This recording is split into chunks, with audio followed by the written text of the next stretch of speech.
Welcome to my YouTube channel. Story का नाम है स्टोरी रिवर्स ऑर्डर मी होती है। This comic story written by Sumit. तो चलिए अब स्टोरी स्टार्ट करते हैं बिना किसी देरी के। स्टोरी का नाम है स्टोरी रिवर्स ऑर्डर मी होती है। तो सुनो भाई, कहानी का अंत तुम पहले ही देख चुके हो, लेकिन तुम्हें पता नहीं था कि वह अंत था।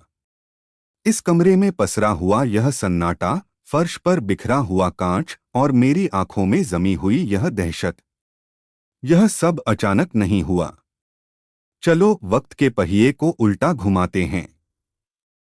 हम पीछे की तरफ चलेंगे ताकि तुम समझ सको कि इस खौफनाक मंजर की शुरुआत कहाँ से हुई थी। भाग एक, आखिरी रात। समय रात के 3 बजे। मैं अपने घुटनों के बल बैठा हूं। मेरे हाथ कांप रहे हैं।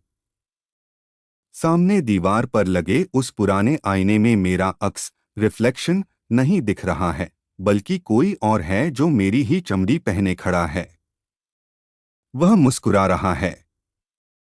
मेरे हाथ में एक लोहे की रॉड है जिसे मैंने अभी अभी आईने पर दे मारा है। कांच के टुकड़े फर्श पर बिखर जाते हैं और हर टुकड़े में मुझे एक ही भयानक चेहरा दिखाई दे रहा है, एक बूढ़ी औरत का जिसकी आंखें पूरी तरह से काली हैं।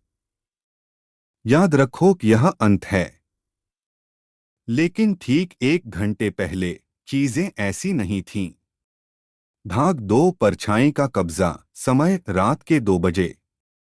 आईना टूटने से ठीक 1 घंटे पहले मैं कमरे में अकेला नहीं था। हवा इतनी ठंडी हो चुकी थी कि मेरे मुंह से भाप निकल रही थी। मैं बेड पर बैठा खुद को समझाने की कोशिश कर रहा था कि जो मैंने देखा वह एक वहम था। लेकिन तभी कमरे की सारी लाइटें एक साथ टिमटिमाईं और बुझ गईं।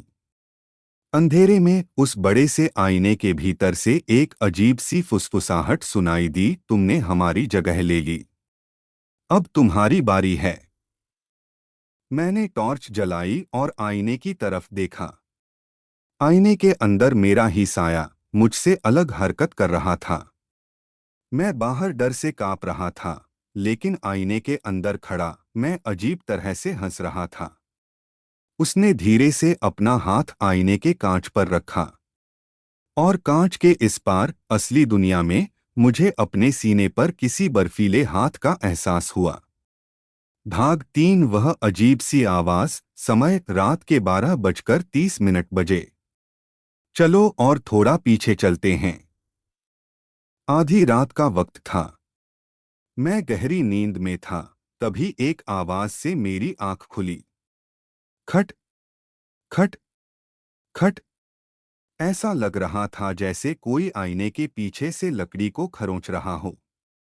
मैं उठकर आईने के पास गया।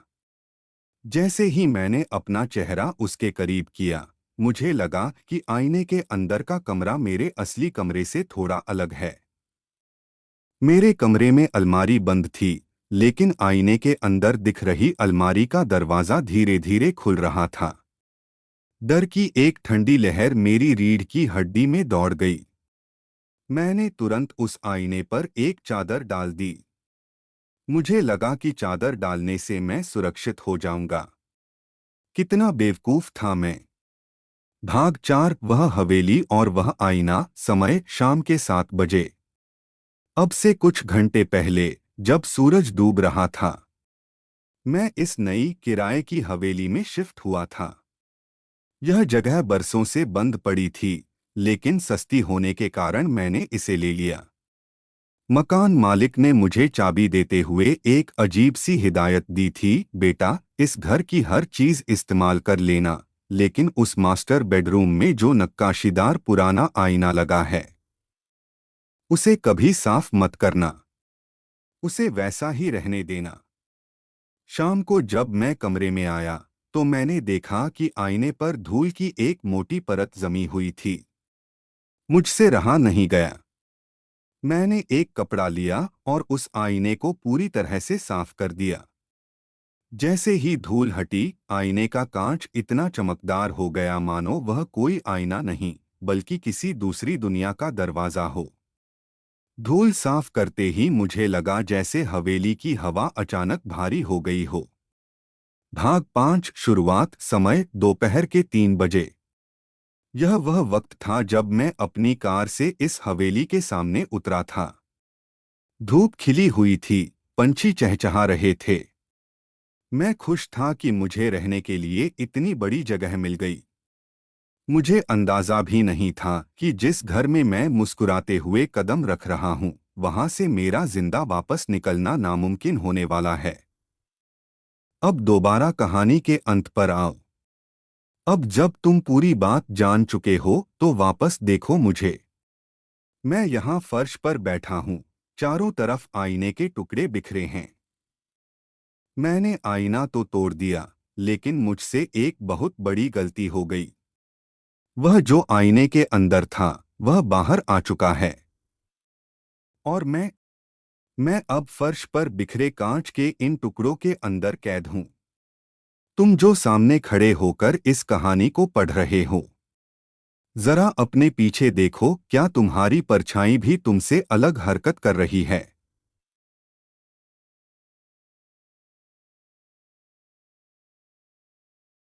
Thanks for watching this comic story. Keep your support. Like, share and subscribe to my YouTube channel. Also, you can share this comic video with your friends and family. This is my Instagram ID. Give me your suggestions about the comics videos. This comic story written by Sumit.